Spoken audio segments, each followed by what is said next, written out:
Can I have your attention, please? It's 3 o'clock, time to start the meeting.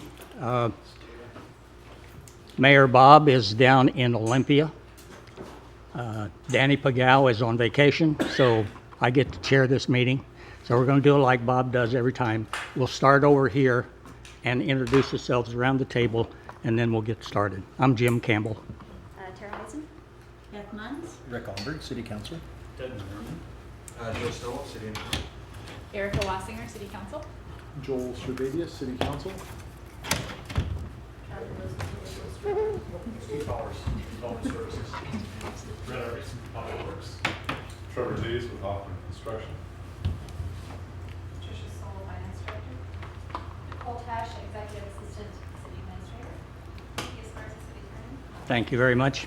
Let's just go get started. Dr. Merriman, you want to take over? Okay, thanks for coming in today. This is our workshop on September 27th at 3 o'clock p.m. Today our topic will be going over our recent updates to the Clean Water Facility. And I'm just going to go ahead and punt this one right over to Joe to go ahead and kick us off. Thank you, council members, for spending a nice afternoon here talking about the treatment plant. I got a nice presentation for you today. It's going to stay kind of around the 10,000 foot level and go over a number of things. We'll be covering just real briefly GCCM and some new information there. Schedule real briefly just to check in. Cost update on the cost for the project. Funding update and how all of that impacts rates. Some milestones going forward, and then answer any questions that you might have. So with GCCM, we use this, I've gone over this a number of times, but really, it doesn't hurt to hit it again. GCCM has allowed us to start construction as we're completing design. It also, other benefits that we've had have been value engineering, cost estimating, constructability review, ability to start construction as design progresses, and reduce project risk by starting critical phases early. And to be more specific on that last point, think of cultural resources or demolishing the old RBC plant, things that could have an impact on the overall schedule. We're able to hit those early and get them out of the way. So an update, I talked about this the last update to City Council. We had a bid opening on Wednesday of last week. It was really exciting. It was one of the bigger bid openings that we've had. The EI&C, or Electrical Instrumentation and Controls, the package estimate was $15.5 million. The low bid was $10.9. The mechanical, the estimate on that was $25 million, and we came in at $18.8. So overall, it was close to $40 million is what we were expecting for both packages, and we came in around 30. So you combine that with fee, contingency, negotiated support services, and we'll be coming to you on October 4th with GMP 9, and that's for the electrical and mechanical components for the amount that's up there, 33,000 or 33 million, which was 33,000. And for the sake of argument, the reason I bring this slide up now is I've just assumed that and have included it as a given in the presentation moving forward. Because to me it's a known. We've opened the bids and we know with the agenda bill's in queue. So to me it's a known. It's not a given, but it's a known. So moving on to schedule, just this is the same slide I showed many times. This is just a highlight in a different fashion that we've hit a lot of milestones already. We've already awarded all the way through GMP 8, which gets us through the concrete work for the membranes and UV and the lids on them, and starting on the headworks. And so it's we've come a long way, and we're a long way along the path. So cost update. This is where we start having fun, right? This is what the question we've all been waiting for. So I'm going to get into some definitions so that we're all on the same page. So total project cost is what I would consider construction plus professional services plus all the overhead, which is like property acquisition, attorney fees, all the rest of it. Okay? I have split out the expenses, how much have we spent to date, so through the last billing cycle, which was September 13th. And then how much have we encumbered? And what that means to me is, okay, how much have are we under contract left to spend? And then the anticipated is our best guess at what it's going to take to complete the project. And it's strictly an estimate, but we're pretty far along. You'll see that here in a moment. So what's not included in what I'm talking about today? So to what's outside the box, the facilities plan. That was done prior. That's not part of the engineering or construction costs. So that's been pulled out. The outfall design and construction, I've taken that out. We would have had to do that with or without the new treatment plant. It had collapsed. So I pulled that out of the equation. And then Windjammer Park phase is unrelated to the clean water facility. So we will be doing some improvements that the treatment plant is responsible for. We've disturbed some of the park area. We'll have to repair it. And part of our SEPA requirements is to replace some facilities down there. And so we'll do that as part of the treatment plant. But then we'll have to, as we talk later when we get into budget discussions, we'll talk about funding the actual park improvements. So taking the costs and we've broken them into categories just to try and understand better. Acquisitions, it's kind of a broad term, but it's real property leases from the neighbors. Administration, that's a pretty small amount at this point. Finance costs, the cost of money. How do you have to pay somebody to help you get the bonds type thing. That's where that was. We put that dollar amount. Professional services during design and professional services during construction, and then the actual construction cost itself. So professional services during design would be like Crollo and ERCI's time, and also a bit of Hoffman's for the pre-construction services. And then professional services for construction would be Hoffman and ERCI and KBA. I've lumped them all together. Like I said before, I'm trying to stay at the 10,000 foot level, and as we move forward at future presentations, I can get into the weeds as far as you care to go. So total estimated project cost, you're going to go straight to the lower left-hand corner, I'm sure, and see that that's what we estimate the total project cost to be right now. And I know that seems like a fair amount, but if you look at all the different components that make it up, it's kind of on par with what we've been thinking. And just as a reference point, the construction cost, our current estimate is right around 98 million. If you go back, yes. Oh, you can finish your. Just if you go back and if you remember at 30%, the construction estimate was 113 million, and at 60%, the estimate was 109. And things have changed between the different estimates, but I can stop there. Does the 122 almost include the 10 million estimated savings in the Yes. bids that you just? Okay, so that. Yes.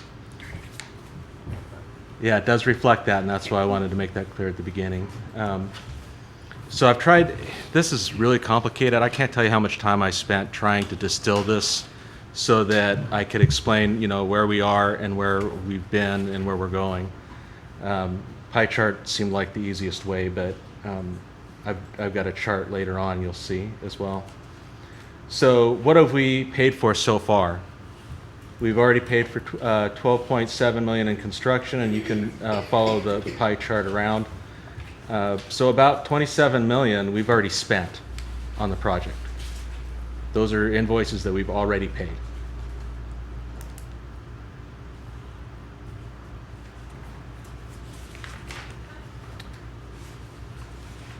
So the 27 million is already what we've paid. We had been, smaller thing, is banking some money to the side. We had figured out the rate increases, and so we had some money on the side. Mm-hmm. So with our rates as they are, it's been able to cover the 27 million that we've spent on the plant so far. You know, this is, you ask a great question, and and it has, and I've got a slide coming up a little bit Okay. further that, so I've got it broken into, what are we spending the money on? How are we funding it? And then how does that impact rates? So I'll take you there. Okay. I'll I take you just there. jumped the gun. Okay, well, no, that's okay. That's a great question. That's what I know we're all here for. So, so if we take what we've spent plus what we've promised as far as contracts, we're encumbered up to expended and encumbered 101 million as of today. So if you were to add up all the professional service contracts that are outstanding, design services that are outstanding, and acquisitions and such, that's where all that comes from. To date, To date, encumbered and expended. that's correct. I added the two together. So that's what we're committed to. And we've already spent 27 million of that. You can see how this is a tough one to try and, it's taken me 3 or 4 times going through this, trying to figure out how to present I it. think I'll wait until you're finished before I Okay. add some questions. Then this one is what's left.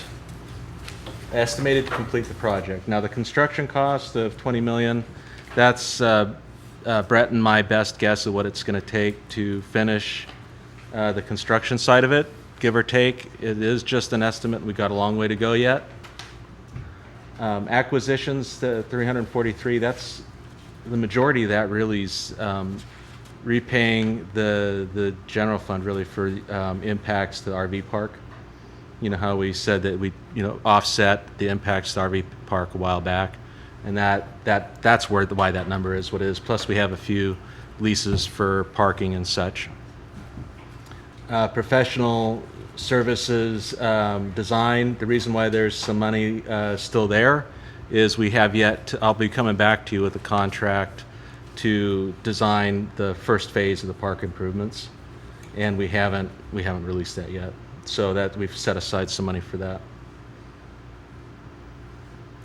So here it is in chart form, or a table. And that's in your packets. You know, this is just another way of looking at the same thing.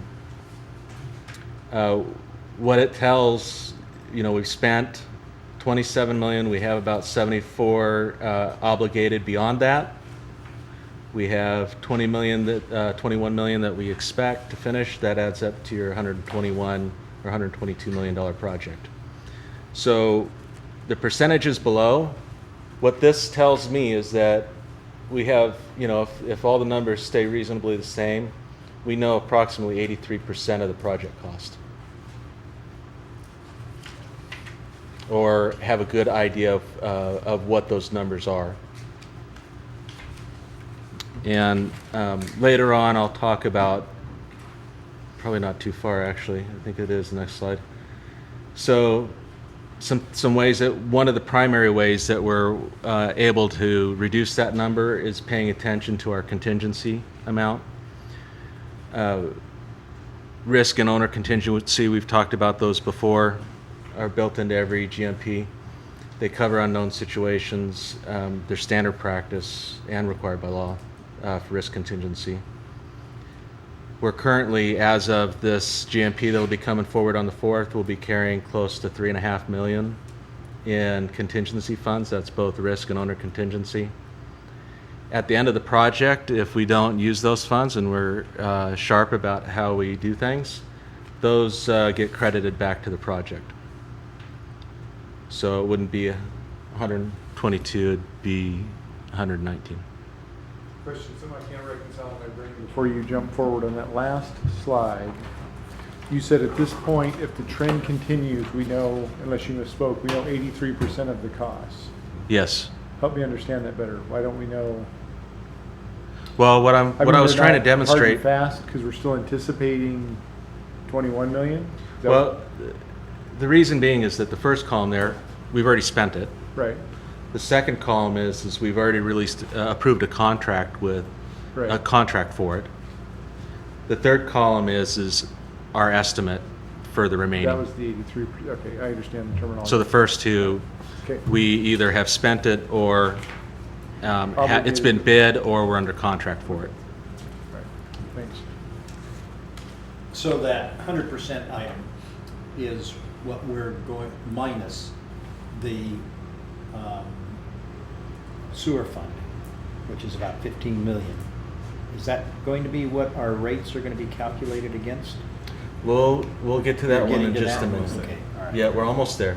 It's a tough story to tell, and I tried to organize it in a way that took us through it in steps. And while we're on the slide, it's probably worth mentioning, to reiterate, the 122 million. If we don't use a contingency, that might be 119.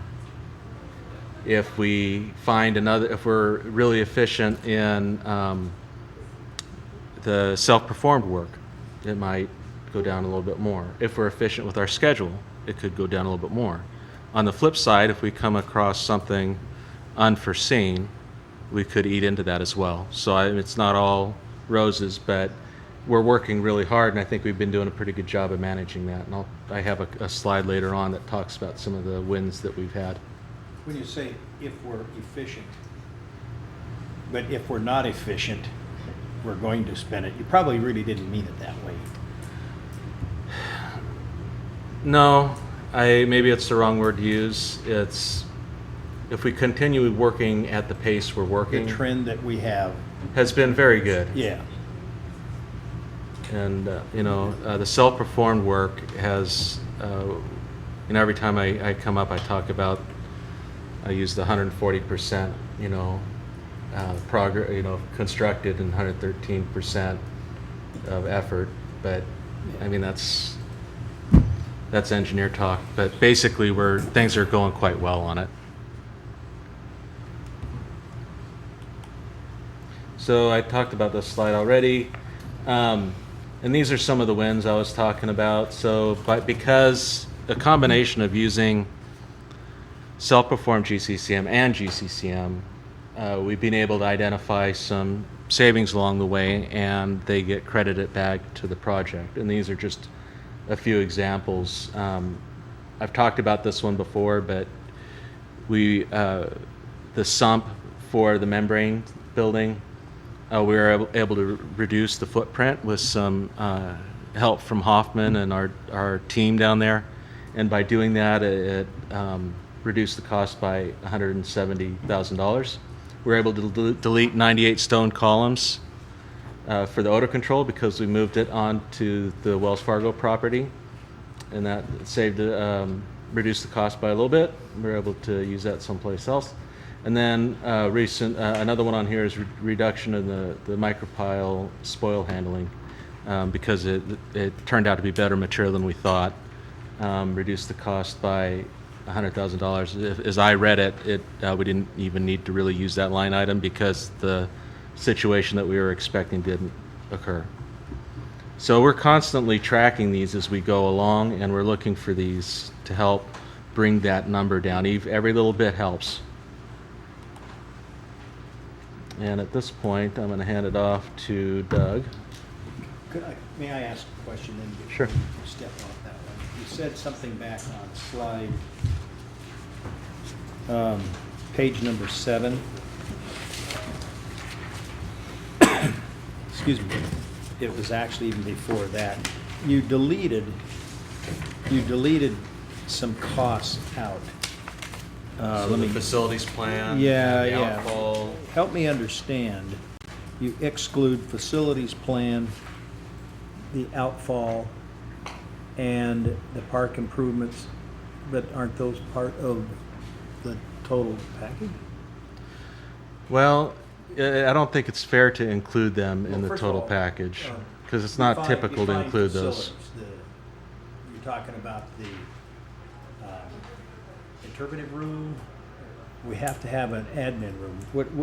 Define what you mean by facilities. That's the 20 million. That's what we approved back in 2013. That was the basis for the design. That's the report we turned into ecology so that we could get our SRF funding.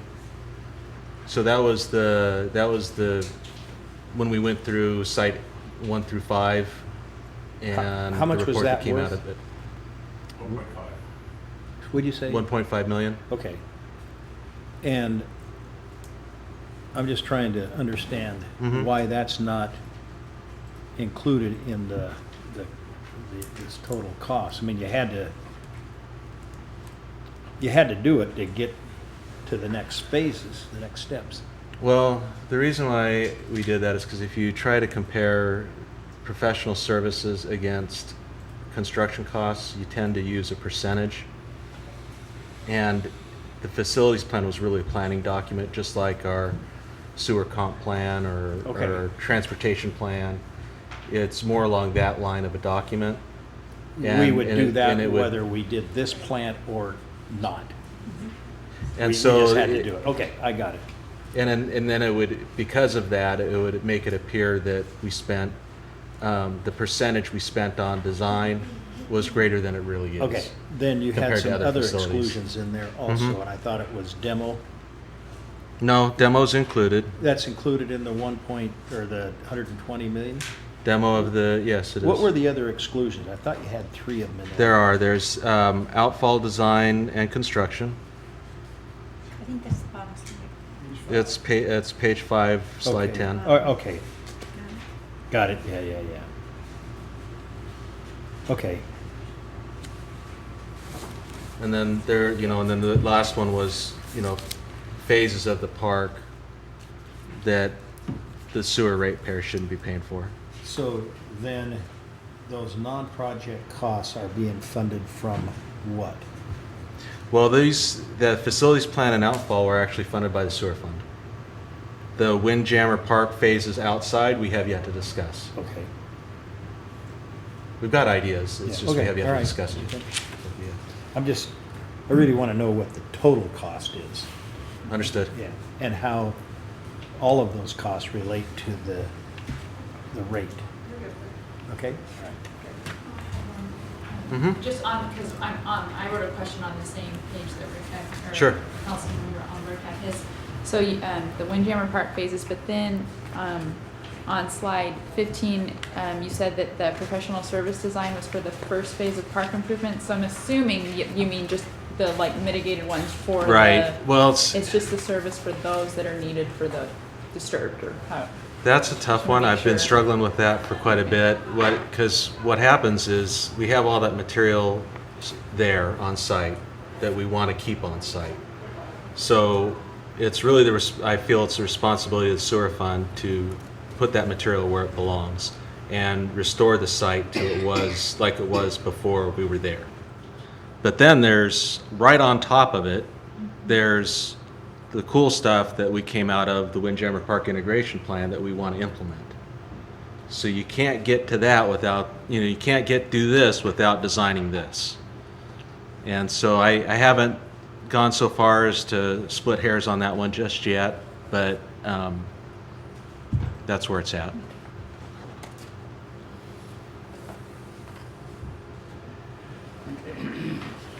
I'll go ahead and move on from there then.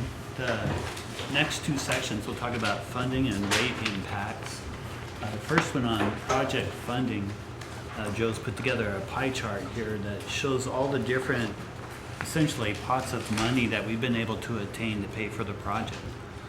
On the left-hand side, you can see our SRF packages, 2016. We have the grant and what's forgivable principal. When you add those together, it's a little over $5 million, essentially a grant. We have 15.6 million on the SRF loan. In the top of the pie chart, that orange piece, you can see our 2017 package. That was the large package that we had awarded to us. We have yet to finish signing contracts and everything, but that has been committed by the legislature already. So we do have that one. On 2015, near the bottom left, that was our construction component of that, or excuse me, that was design in 2015. Yeah, that was the design It was the part. design part. On the right-hand side of the pie chart, you can see some of the other outside monies we've been able to get. We had the Department of Commerce grant for $2.5 million. That was the application we made through Senator Bailey's office last year and got it through the capital budget. That was a direct appropriation for our project. .09 money, this was an application we made in March to the county for economic development funds, and we were just finalized with the commissioners for $1 million for our project through that program. Earlier, we issued $25 million in bonds, and then to basically balance to get us to the $121 million, we would be looking at doing about a $2.4 to $2.5 million second bond issue, depending on what our funding needs.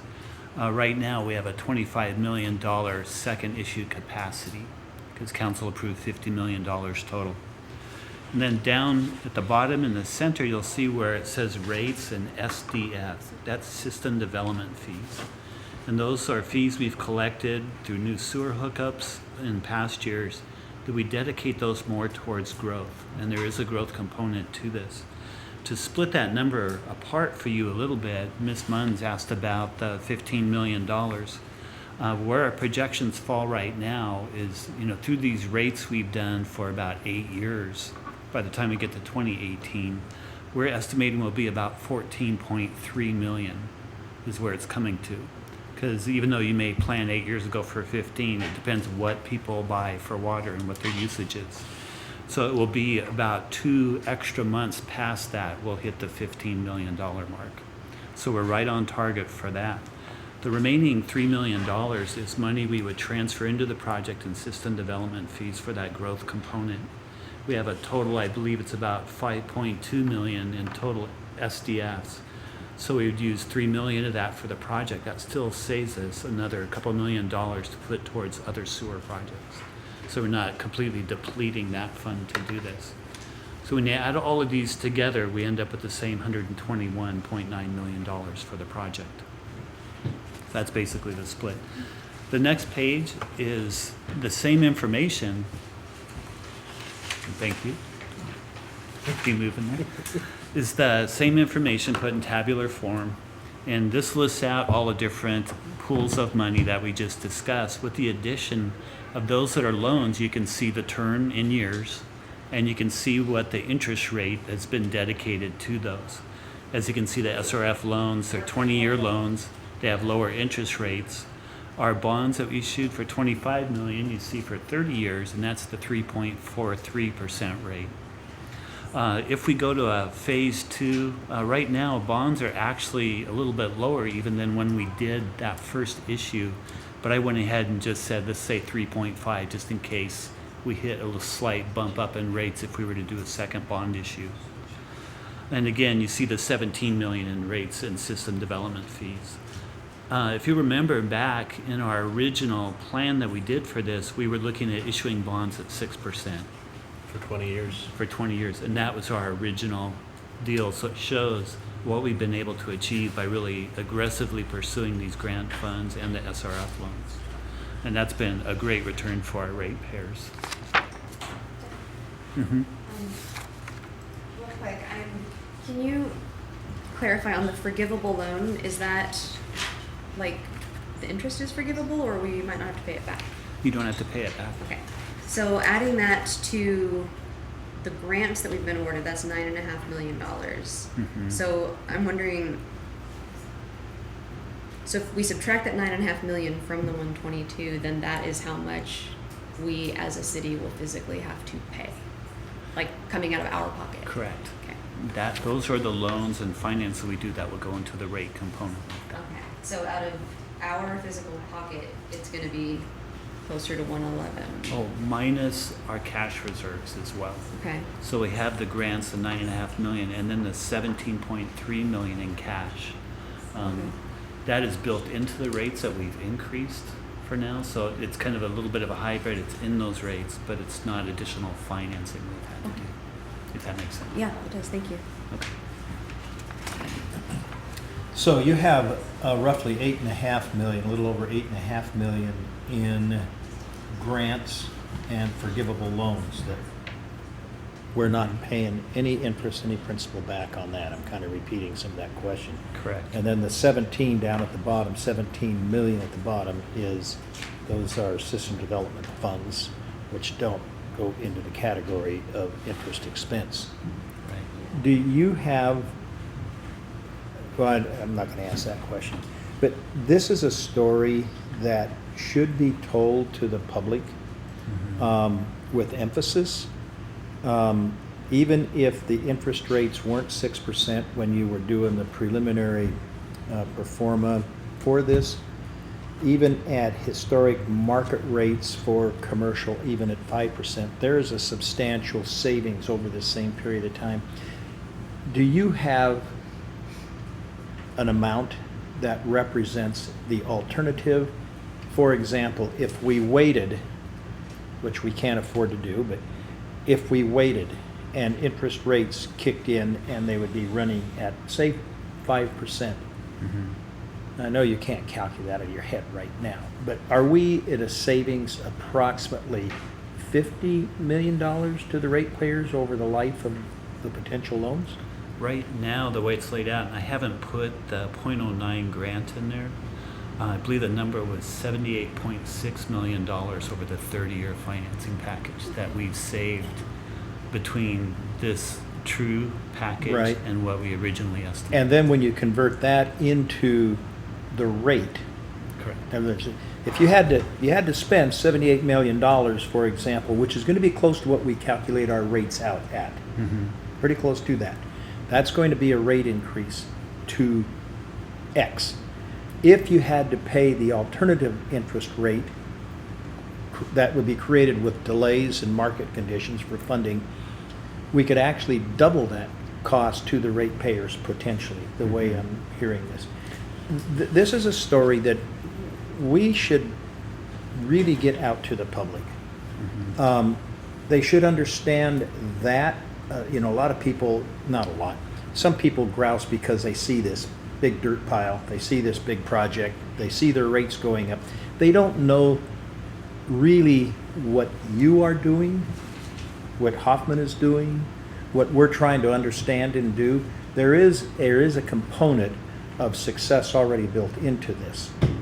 And that's a story that should be out there, and it should be out there more than once, because it's just as important as the individual rates would be the cost of the alternative if we didn't take action. It's a good point. One of the things that I'm working on right now is we're doing some updating on our rate study for the plant right now because we have some better numbers that are coming out. One of the things that I thought would be interesting is to take all the financing that's in there, recalibrate it to 30-year bonds at 5% and see what the rate curve looks like. And then we would be able to see what was the rate impact. It's easy to look at interest rates, but what does that mean? What could they have been had we had to do the higher interest rate financing? Right. And that's a good message to put out. And I know this is kind of getting a little bit off the course, but when you look at these interest rates, at the highest at the bond at 3.43 and the SRF, 15-year SRF at 2.7, some of these are at 1.9, those are at or below inflation, which is on the long term with fixed interest rates. That's what we have. We're paying these, the ratepayers are paying these notes down with cheaper dollars. Long-term obligation with inflation should be paying it down. It's almost a zero-sum cost for this project at these fixed rates. Variable rates would be a scary situation. Yeah. But, and it's worth the story to tell to the public. Okay. That's not wordsmithing either. No. Okay. I'll move on to the rates then, since we're already kind of segueing into that. We'll have a graph here that you'll see in a moment on slide 24, but just a couple of bullet points on it first. Our original rate structure, remember, we did a 5-year rate increase quite some time ago. And back at that time, back in 2009, 2010, it was based on a $70 million project that we were looking at the Lagoon. You know, times have changed, our discussions changed, our location changed. Even the treatment at that time, we weren't sure what that was going to be. So that was a completely different scenario than what we're looking at today. That original funding strategy, though, we went ahead and increased the rates because regardless of where we would have ended up, we wanted to accumulate $15 million in reserves, or I should say rate monies. So we had that as our down payment towards the plant. Again, we were looking at 20-year bonds back then at 6%. It's amazing how the market changes in a few years. And council went through and committed to increasing 6 of the 10 years. Those rates were adopted from council in 2010 at that time, and we've done 3 years since then. I think that, yeah, it was in March of 2016. So we've had a long-term progress and council commitment to this as well for our rate changes. And that's reflected on this next slide, and I got to keep up with this. There we go. This slide, as you can see, the graph itself, the original 5-year rate plan that we did is the gold section of that line. Just to the right of that, on the end of it, you can see the blue section or the blue piece of line. That's the 3 years that we recently adopted in March. That's, I created, just to jump in, the blue is actually, when we set in 2010, when we set the rate structure, we actually looked out 9 years. Oh, is that the? So that it, Okay, gotcha. but we only adopted 6. Right. So then, okay. Then I've got to reset just a second. Okay. So as you can see, that the blue, that's the base case. And if you look down below the top line there, you can see it goes 2011 through 2019 and what we thought rates would be at that time.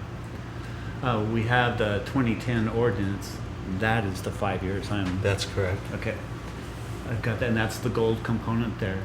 The 2016 ordinance is that if you go up above, it's the darker of the green lines. You can see that goes from $77 a month up to the $135 to $136. That's what we were projecting back then. What we're looking at today now is we've gotten the bids come in. We're looking at some of these financing things we've done. There's a lot of different pieces. Our current estimate now, we're looking at 2018 being around $89.36 a month. Out on the farther end, on 2021, we're looking at 119 compared to where we were at 135 last time we talked. So we've been slowly being able to ratchet those rates back down. There's even some more steps we can do once we know a little bit more to help try to pull that rate impact down. Do you mind if I jump in and say something? 'Cause You I think go this right is ahead. really important. This is one of the exciting parts for me, is just to reemphasize, we started out with a $70 million plant that we thought was going to be out in the seaplane base lagoon. I think you said 70 million dollar, and we had a 15 million in reserves, the remainder 6% for 20 years, and that's how we came up with that base case. That since then, the blue line. And since then, the whole thing's changed. We went from a basic treatment technology to a high-tech treatment technology with a dryer that produces Class A material adjacent to our park. The cost has changed substantially, and yet the rate prediction is only $10 difference. I don't know how to frame that up any different other than that I know it's a lot. I'm paying the bill too. I live in the city. I pay it as well. But considering how many things have changed and it's 6 years later, I feel this is a really good story. So let me ask a question. Excuse me. Let me review this and see if I've got a good grasp on this. So our original rate study is the bottom line. It's multicolored. It's the blue one. Yeah, it extends out past. It's the bottom line, it's multicolored. It's the bottom We line. adopted the first 6 years in 2010 as an ordinance. Then we recently adopted another 3 years, which is it looks dark green down there on the legend, but it's actually lighter green up top. And then it drops off. There's actually 4 years up top. of light green and dark green. Help me understand. Okay. That top, the highest line on that chart. Forget I'd love the to do that. colors. I get excited about this stuff. I'm Doug's shadow. So in March, we reevaluated the What year? 2016. Okay. So it's the 2016 2016 ordinance only adopted the first 3 years, the $77.70, 86.36, and 102.76. Right. That's what we adopted in March of this year. Right. I have the other numbers that are shown on there are what were in the rate analysis, but they were not adopted. So the 118 and the 135 were what was in the analysis that we did at that time, Okay. but were not adopted. And since we have improved numbers and we just had the bid opening, we reran all the rate analysis, and that's the current estimate at the bottom. Okay. And that jives. I'm just super anal and a pixel pusher. So the dark green that's next to that 2016 was throwing me because we truly start with a lighter green as that ordinance, correct? Or am I just missing? The first 3 are the same. You'll see Okay. both the ordinance and what the current estimate are. Okay. They're the same. I understand the visual now. Thank you.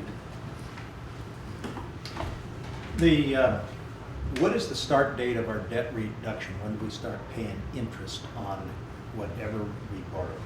There's a mixture where some of it we're paying interest on now, and then some once we do our drawdowns and those things, interest will start at that time. So this projects out 5 years Mm-hmm.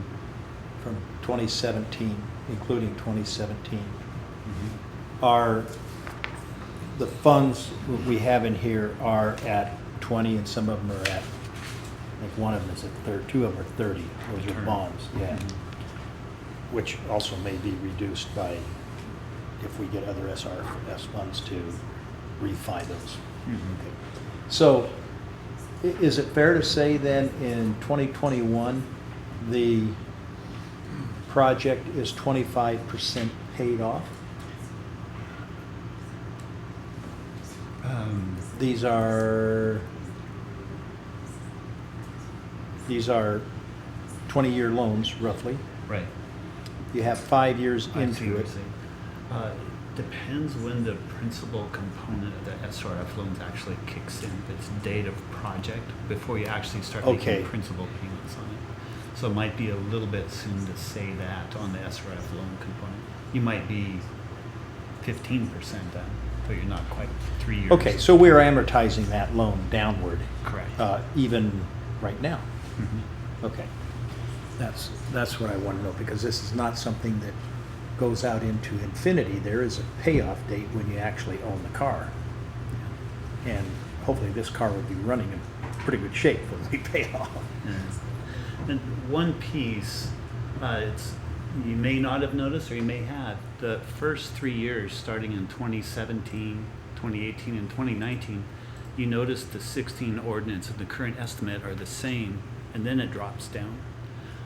The reason for that is when we issue bonds, there are certain levels of reserves you have to maintain. It's called bond debt coverage ratios.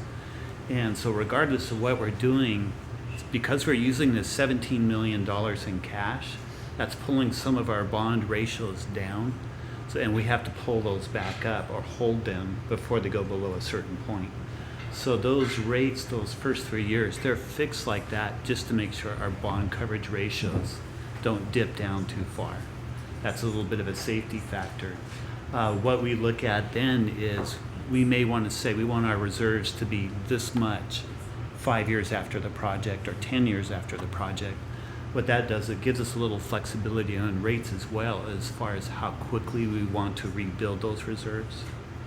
And a lot of these in here, we're looking at 5 years post-project that those reserves would be back at 100%. So we have a little bit of wiggle room there. If we wanted this 7 years or 8 years, it would bring down that rate curve a little bit. And I hope I didn't steal your thunder. No, But there's a couple different still opportunities we have with rates and how we wrap up the final financing of the project that will help us on rates as well. Okay, excuse me. I just want to thank you for including this.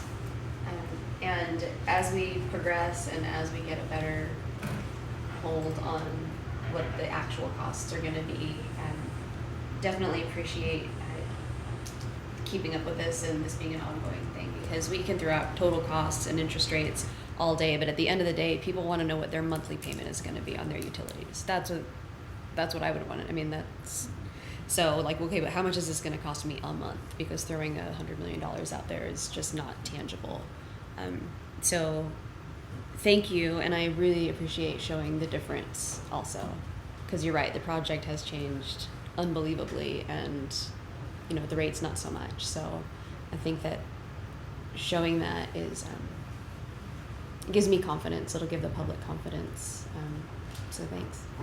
I'm gonna pass that to Joe. I mean, like he said, he spent a lot of time trying to find ways to put this in and came up with this graph. And it's, And I think it's really good. yeah, it's really very good. understandable. Don't give me too much credit. I think I stole it from you from the 60% presentation. So, do you want me to talk to this one? Sure. So, oh, I'm sorry. Question. I think that overall, the working of staff, council, the consultant we've had, has, as you said, is very exciting. We've gone from a sludge plant that at any time, if it had been built, the state could say, oh, we don't like those anymore, so now you have to build a new plant that does.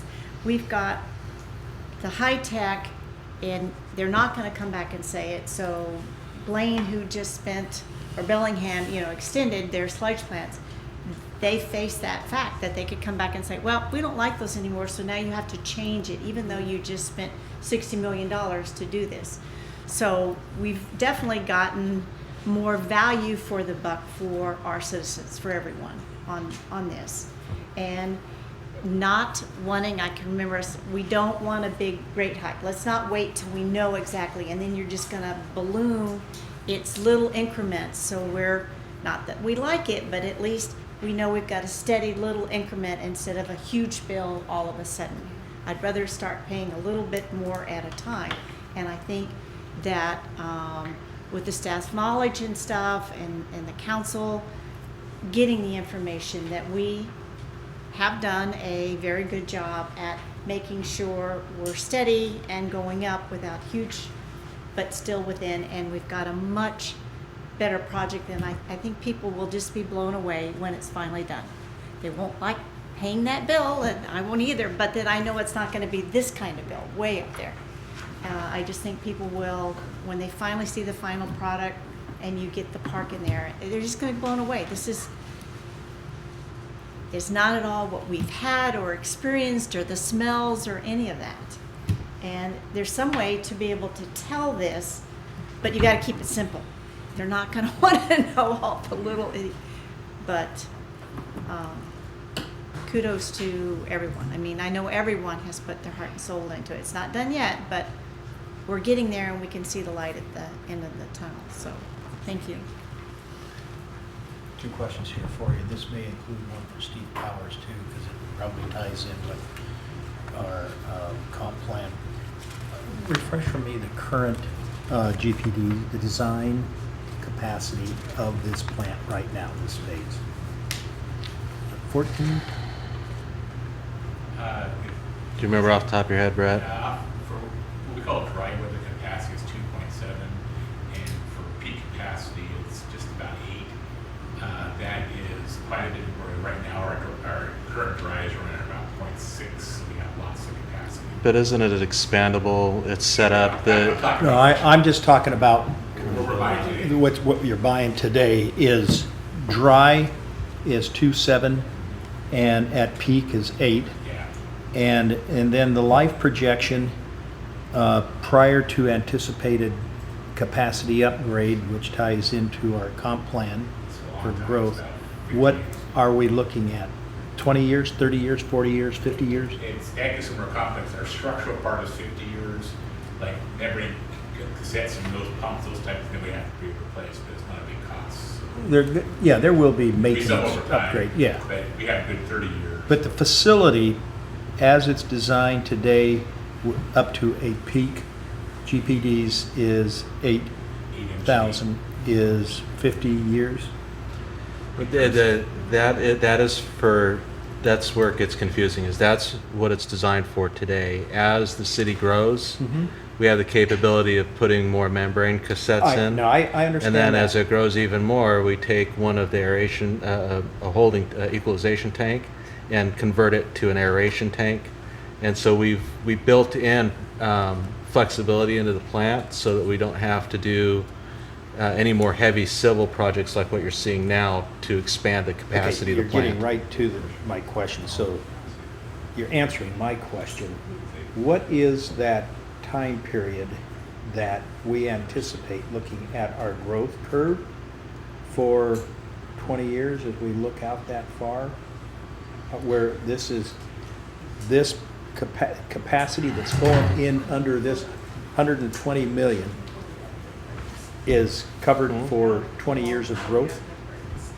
Yes, when we started the process way back with the facility plan, that's one of the things that they do first is to coordinate with our department to make sure that they understand the land uses that we're planning for and the population projections that we're planning for. And so that was one of our first assumptions that we had to establish was, well, what's the population that we're planning for? And as you know, we look at a 20-year window for population. We're required to relook at that at least every 8 years, right? So you get about a third into that 20-year horizon, and then you're going to look at it again, and we'll see where that number is. But what I think you've also heard is that the long-term capacity of the plant accounts for outside of this present 20-year window that we're working on. Yeah. Let me see if I can add to what Steve was saying, because I remember from the facilities plan, the planning for this has to match the population projections. Yeah. And so when we were looking at the facilities plan, those projections were pretty steep because we just finished a pretty good economic time. And so between 2010 and 2013, when we were developing the plan for this facility, we split the difference between flat growth and the steep curve that was there. And so depending on how growth happens, if it continues like it is, we might have to add membranes in 7 years, Right. give or take one way or the other, depending on how population goes. The other thing I would add, just as a detail to that, but I think it's important, is that when we were working on the facility plan back in 10 and 11, and even a little later than that, we were still using the previous growth projection, which was a fairly aggressive one. And so while even though growth itself was still pretty good at that time, it was nowhere near what the projection was. And what we saw with the population projections that we did for the 2016 comp plan is those came down quite a bit, which is why we could handle more people inside of the same area of the urban growth area. So what we've ended up with is a normalizing of that growth curve, or maybe a more realistic growth number. So I think I'm really trying to say is there's probably even more capacity in there than we thought, because we started with a bigger number than what we ended up with. Yeah. And so as we amortize this debt, our rates should theoretically flatten out at some point approximately 10 years out, halfway through the debt cycle of this thing. Right, you'll be down Yeah. to just basic inflation on operations. Right. Yeah. And putting reserve money away for Right. future upgrades to the existing facility. Mhm. Okay. Thanks very much. Along the lines of the operation, so does these rates shown, or even our future rate study, now that we're having more information, did these include, operations, ongoing overhead, electricity bill, flushing the toilets, using water in the plant, and the staff? I think I asked maybe a few city council meetings ago about, if this was going to increase, if we're going to have to add staff for this new plant versus what we have now. Do those sorts of overhead ongoing costs, are they reflected in these? Is that something that'll gradually go up too? It's reflected in these, and there was an inflation escalator in the model. So not only was it taking what I believe at the time we had gotten as far as our new O&M numbers, and then we were taking that and applying inflation to it each year. So it wasn't just that fixed number, we were bringing that up. It It also included still operating the lagoon for a period of time and then cutting that off. We've tried to look at all the different operating changes and things that have been there, and those are all incorporated in the rate model. I mean, even the sewer crews for the collection system, the other capital projects that we have out there to repair pipes that have bellies in them that need to be replaced. All of that combined is what makes up the rate. I didn't emphasize that enough when we got started, but that's where it transitions from the project cost and funding, and then the rates include the treatment plant itself and the rest of the system and operating it. Okay. Thanks.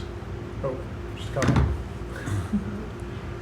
So I want to touch on the rates I'm looking, that we keep referring to as this Corolla wastewater facilities plan that they did, or that we looked at in 2013.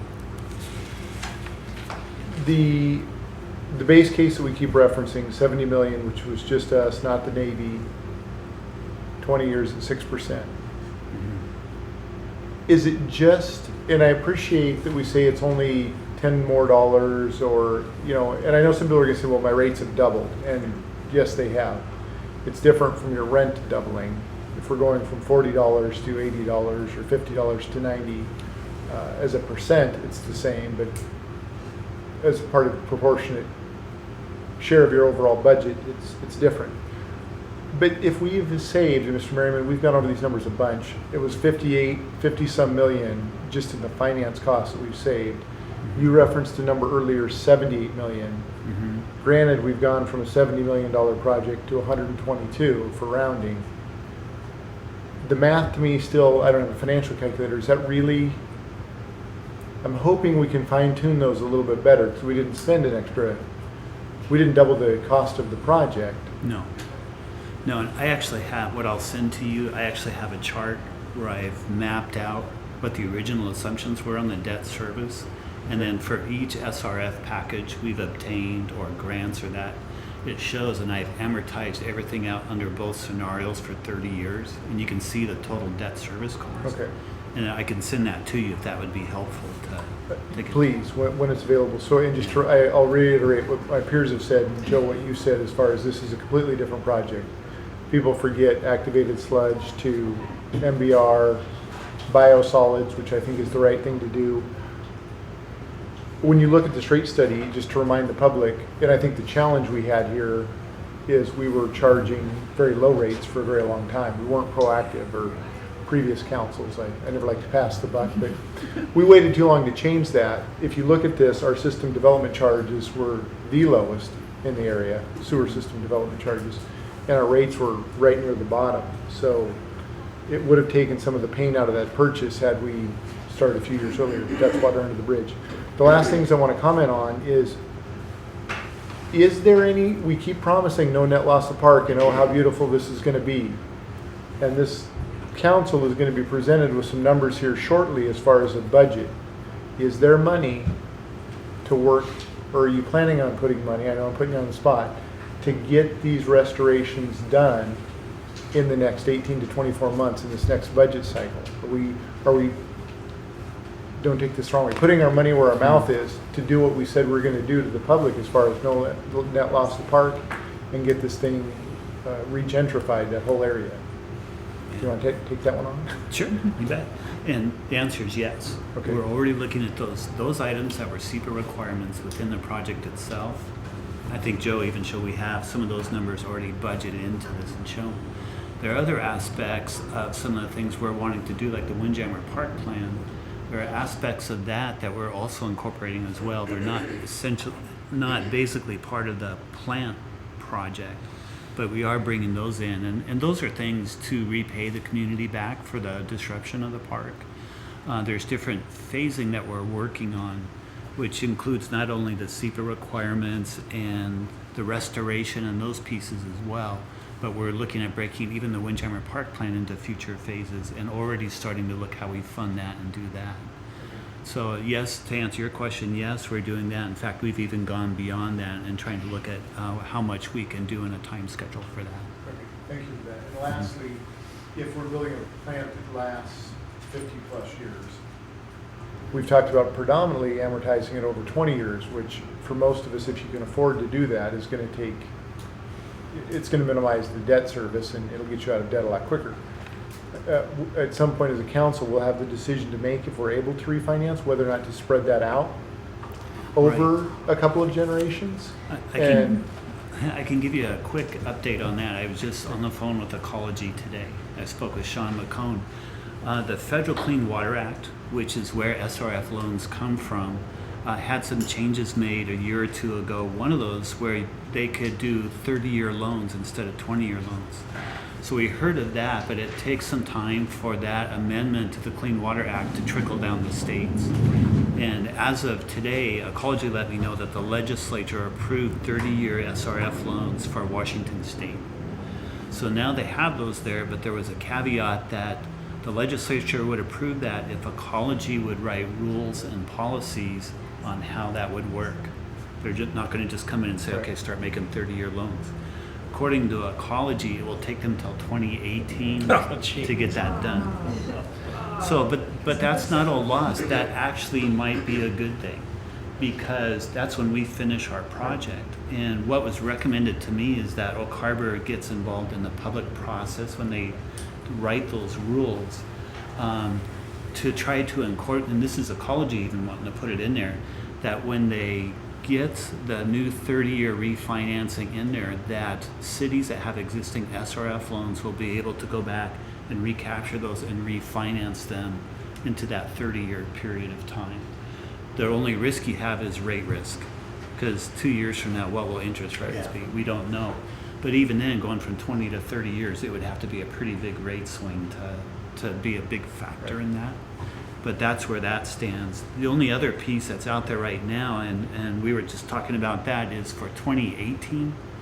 We've done packages, as you saw on the pie chart, up to 2017. We could do a 2018 package, ask for a little bit of money if we need to wrap up the project, but we can also refinance outside money. And so the $25 million bond issue we did, that would be eligible to be refinanced with SRF money at 1%. You'll notice it's 3.43% right now. So there are some options that we're looking at doing, but the one as far as the 30-year term, that's all speculation right now, and hoping that when they write those rules, we'll be able to do that. Super, thank you. I want to go back to this $70 million number that we keep throwing around. It's my understanding that that $70 or $75 million, we were talking about construction cost as we perceived the project at that time. That was the napkin estimate for construction. That did not include, correct me on this, it did not include necessarily financing. We talked about rates, but we did not talk about things like we had the delay when we parked this thing to decide whether we're going to take another look at which location we're going to. We took time off to decide about the community room. We took time off. There was another stoppage in this thing too, with the public trying to decide which type of design, architectural design, we were going with. We went through that iteration a couple of times. So if you go back and look at all of these start-stops that we did along the way, at what is it, roughly the estimate $5,000 a day, doesn't take very many months before that number starts getting big. So to put it back in perspective, if our costs are in the 80+ million, that's construction cost, is that comparable to the 65, 70 million that we were talking about when we first started discussing this at the Elks? No, they're totally different. They are, okay. And I'm even just looking at 70 million in 2010 at 3% till today. You know, you're looking probably $85 million compared to our construction cost was 97. 97. So there's a little bit of difference there. But then at the same time, you're looking at what technology were we looking at in that 70 million compared to what technology. Because we hadn't decided even which type of technology Yeah. we're gonna use on that. So you don't have apples to apples, even aside from the numbers. Thank you. So we've already hit on a couple of these. Obviously, we're trying to look at ways to reduce the rate and the project cost. I'm going to go back to the graph here. That as we've said, what's been adopted is only through 2019. So we've only adopted a rate through $102.76. Past that, we haven't adopted, and so we have opportunity to reduce that.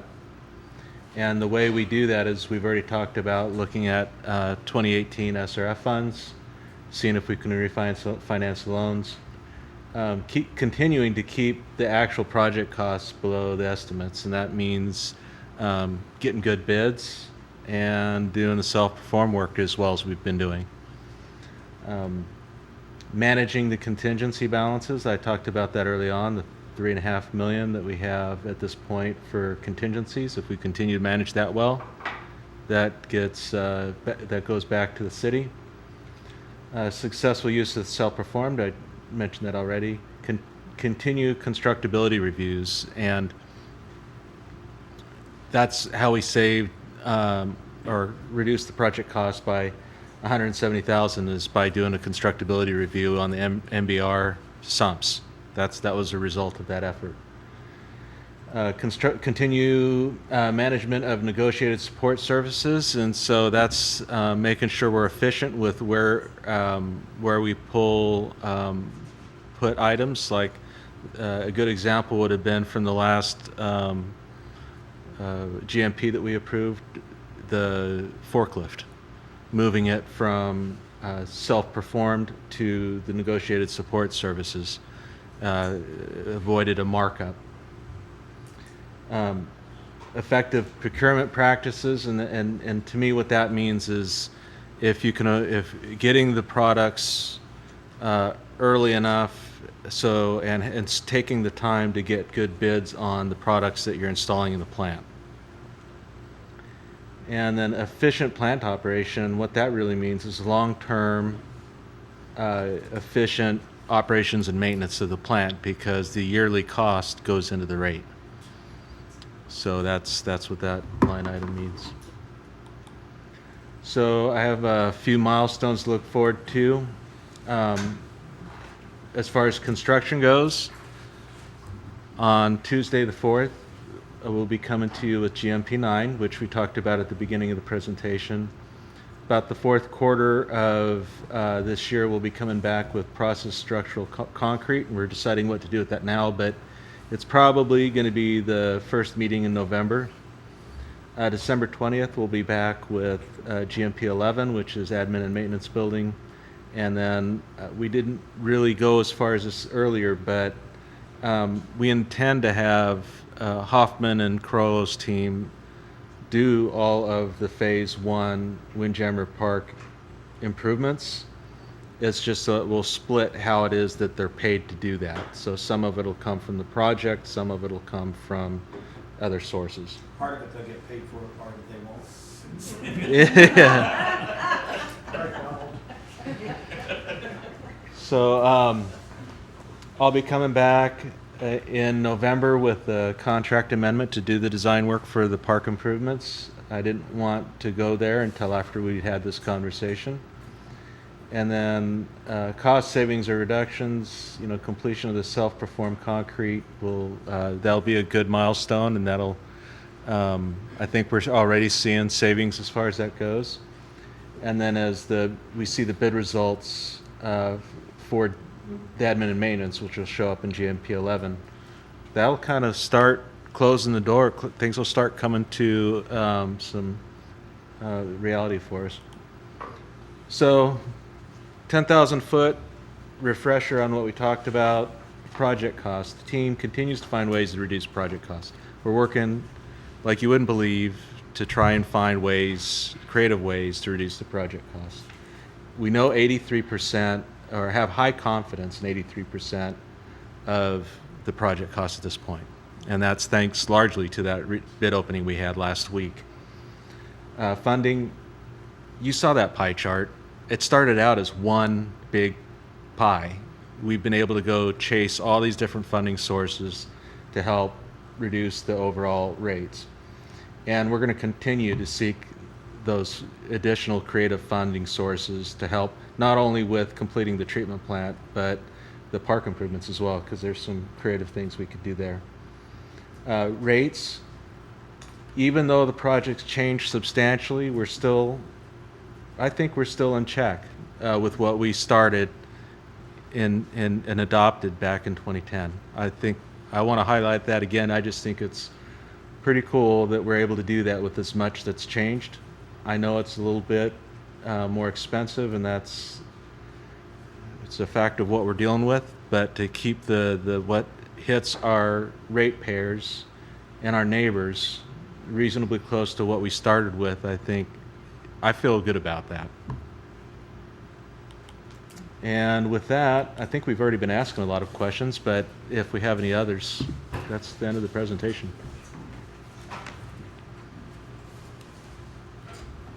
Anyone have any more questions? Go ahead. I just have an observation on this, and this is certainly not an endorsement for perfect, but in my following of this, and I really tried to follow it carefully, much to my ability to do it, and kind of observe what Hoffman is doing out there and the other consultants, KBA and stuff like that. I really feel that we are in the category of excellence. There's nothing that's perfect in construction. And we've had challenges. We have discussions about this, and we have some of those discussions even on the site. And I really appreciate kind of the open book approach to this.